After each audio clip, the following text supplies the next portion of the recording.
बिस्मिल्लाहिर्रहमानिर्रहीम रब्बिश्रह ली सदरी वयस्सिर ली अमरी वहलुल उक़दतम मिन लिसानी यफ़क़हू क़ौली।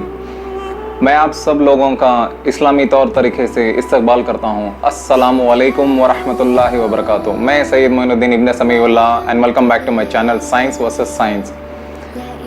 आज मेरा ये वीडियो बनाने का मकसद ये था कि आज 27वीं रात है, मतलब रमज़ान के आखिरी अशरे की जो चौथी रात है वो है, और अल्लाह सुब्हानहू तआला से दुआ करता हूँ कि आप सब लोगों को शब क़दर नसीब हो और अल्लाह सुब्हानहू तआला मुझे भी इस रात में शब क़दर नसीब अता फ़रमाए, आमीन सुम्मा आमीन। और ये शायद वीडियो जब तक आप लोगों तक पहुँचेगी शायद रमज़ान गुज़र चुका होगा, इसके लिए मैं माज़रत चाहता हूँ।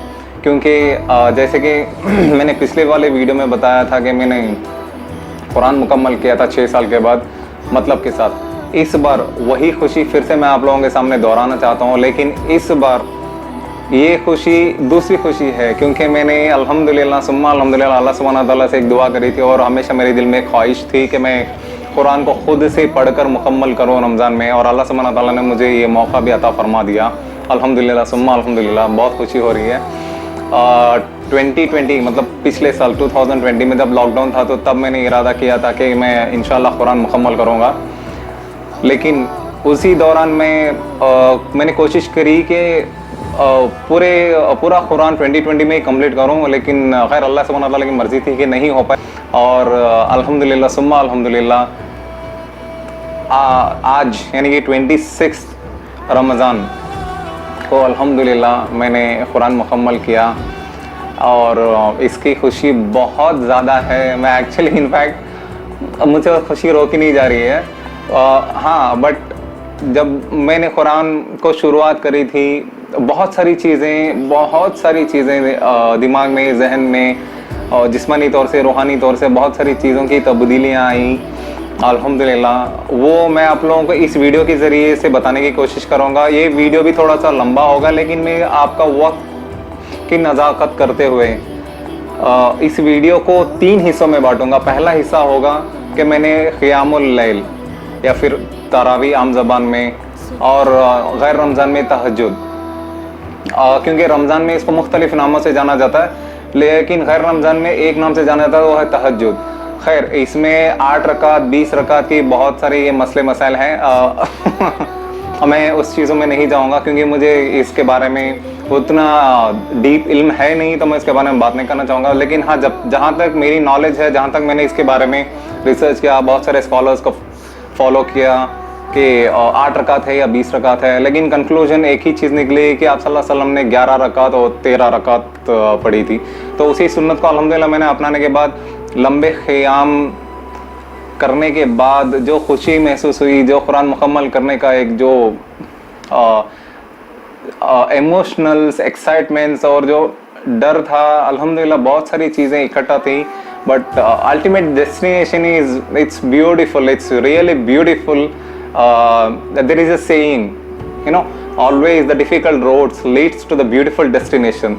That's where today I have reached, alhamdulillah summa alhamdulillah, and I'm very proud of it, and I'm really very happy to say that कि मैंने कुरान मुकम्मल कर लिया, मैं क्या बोलूँ।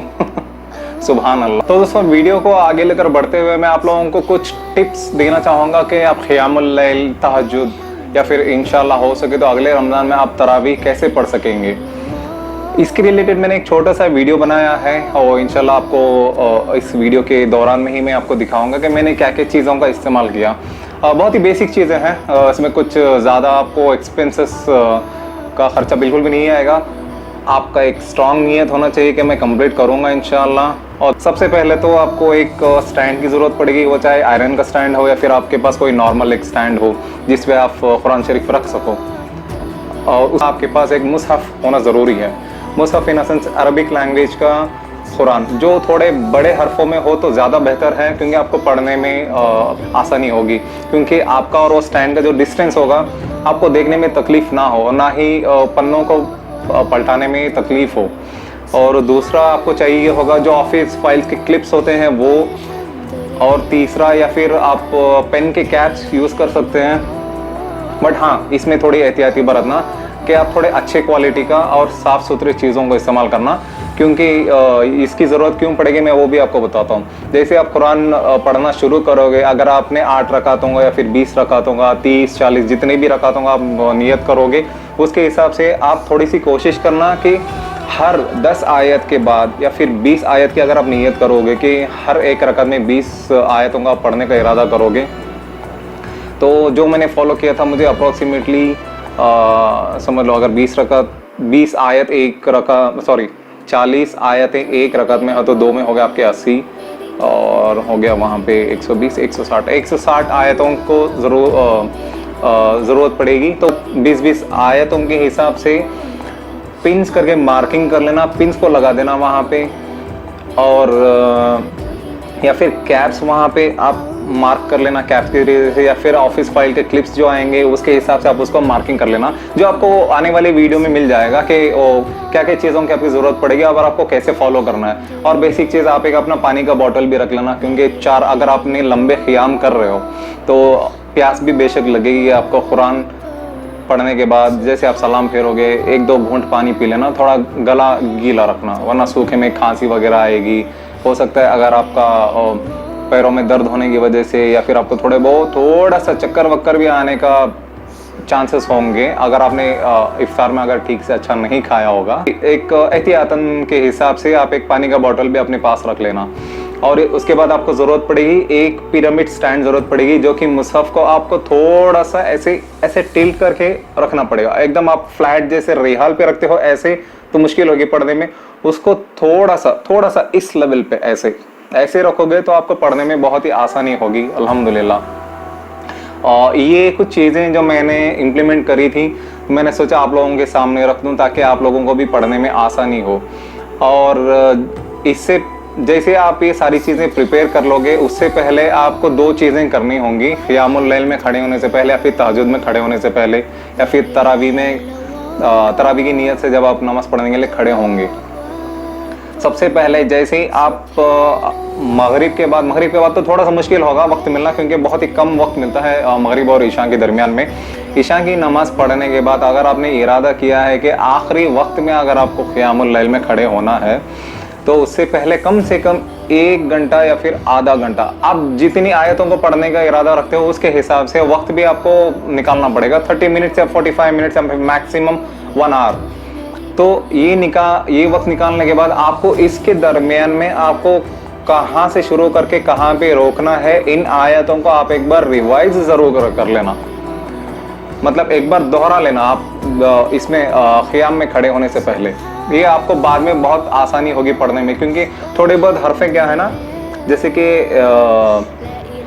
आपका खा, जीम, बा, इन थोड़े बहुत 2-3 ऐसे हर्फ हैं जो आपको कभी कभी दरमियान में कंफ्यूज होंगे कि ये बा है या फिर खा है, कैसा है। तो इससे बेहतर है आप एक बार पहले उतनी आयतों को दोहरा लें, तो बाद में जब आप क़ियामुल लैल में खड़े होंगे तो इंशाअल्लाह आपको आसानी होगी पढ़ने में कुरान, ज़्यादा तकलीफ़ नहीं होगी। ये कुछ बेसिक जो ये थे टिप्स थे जो मैंने आपको बताए हैं, इंशाअल्लाह इम्प्लीमेंट कीजिए। और देखिए खैर, रमज़ान तो अभी अल्हम्दुलिल्लाह पूरा गुजर गया। जैसे कि मैंने बताया, जब तक ये वीडियो मैं आप तक पहुंचा पाऊँ, रमज़ान के दरमियान में नहीं हो पाया, रमज़ान के बाद पहुंचेगा। लेकिन फिर भी खैर अल्हम्दुलिल्लाह अल्लाह सुब्हानहू व तआला रमज़ान के अलावा भी गैर रमज़ान में भी रात के आखिरी वक्त में आसमान के पहले हिस्से पर आते हैं और आवाज़ लगाते हैं कि है कोई बंदा जो अपनी ख्वाहिशों को पूरी करवाना चाहता है। तो कोई बात नहीं, आप तहज्जुद को भी फॉलो करेंगे इंशाअल्लाह ये टिप्स, तो इंशाअल्लाह आपको पूरा अगले रमज़ान तक इंशाअल्लाह सुम्मा इंशाअल्लाह आप कंप्लीट कर पाएंगे। दोस्तों, इस वीडियो में जो मैंने मुसहफ दिखाया है, जो आप लोगों को टिप्स देने के इरादे से, वो मुसहफ मेरे वालिदैन के शादी के दौर का मुसहफ है, इसीलिए बहुत पुराना दिख रहा है। उसमें बहुत सारी उसमें जो पन्ने जो हैं थोड़ी सी फटी हैं, बट अल्हम्दुलिल्लाह मुझे बहुत खुशी भी है कि मैं उनके दौर का कुरान अभी भी मेरे पास है और मैं उसी चीज़ से अल्हम्दुलिल्लाह कुरान शरीफ को क़ियामुल लैल में मुकम्मल कर पाया। अल्लाह सुब्हानहू व तआला मेरे पढ़ने को कबूल अता फ़रमाए और उसके ज़रिए से उसके सदक़े में मेरे वालिदैन को जन्नत नसीब अता फ़रमाए, आमीन सुम्मा आमीन। और इस कुरान शरीफ को जिन्होंने भी मेरे वालिदैन को तोहफ़े में दिया था, अल्लाह सुब्हानहू व तआला अगर वो ज़िंदा हैं तो उनकी हयाती को और लंबी करे, अगर वो इस दुनिया से जा चुके हैं तो उनकी मग़फ़िरत अता फ़रमाए। बट इसमें मेरी अम्मी जान ने बहुत सारे मार्किंग्स भी करके गई हैं कि कहाँ पे सजदे हैं, और जो ये है ना पार्ट्स है ना, उसमें कहाँ से पहला पारा दूसरा पारा ख़त्म हो रहा, उन्होंने वहाँ से पेंसिल में मार्किंग भी किया है, तो उस वजह से मुझे उसमें भी बहुत सारी आसानी हुई। मुझे पता चला कि मैंने कितने पारे ख़त्म किए हैं, क्योंकि अरबिक 1 2 3 तो उतनी ज़्यादा जानकारी है नहीं, क्योंकि आप लोगों को तो पता है हिंदुस्तान में तो ज़्यादातर इंग्लिश या फिर हिंदी चलती है।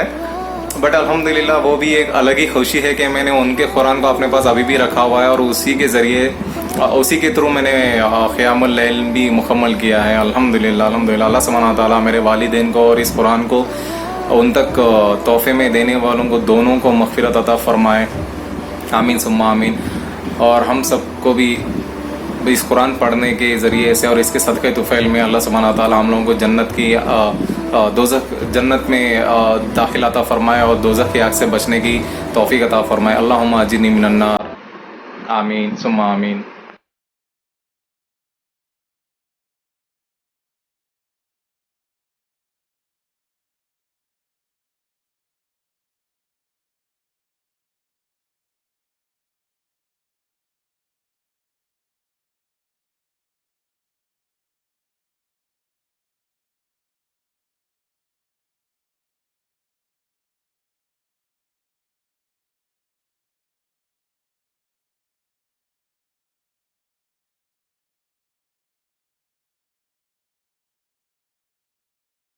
जहाँ तक रहा सवाल मेरा कि मैंने इतना लेट क्यों कर दिया, अगर आप लोगों की ख्वाहिश थी पढ़ने की रमज़ान में, तो मैं इसके लिए माज़रत चाहता हूँ, क्योंकि मैं चाहता था कि सबसे पहले मैं आप लोगों के सामने ये टिप्स रखने से पहले मैं अमल करना चाहता था, मैं खुद पे अमल करना चाहता था, और उसका कुरान पढ़ने का उसका सही में लुत्फ़ उठाना चाहता था।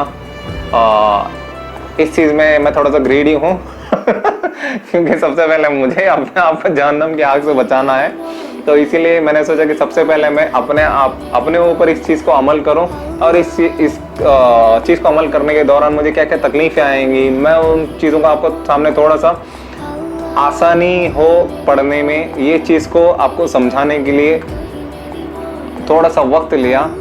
बट खैर अल्हम्दुलिल्लाह बहुत बहुत फ़ायदे हैं, पढ़िए, मैं कह रहा हूँ इसकी बहुत सारे बेनिफिट्स भी हैं। तब तक के लिए अस्सलामु अलैकुम वरहमतुल्लाहि वबरकातुहू। हम सब उस एक रब की अमानत है, वहाँ ना हमारी कोई ज़मानत है।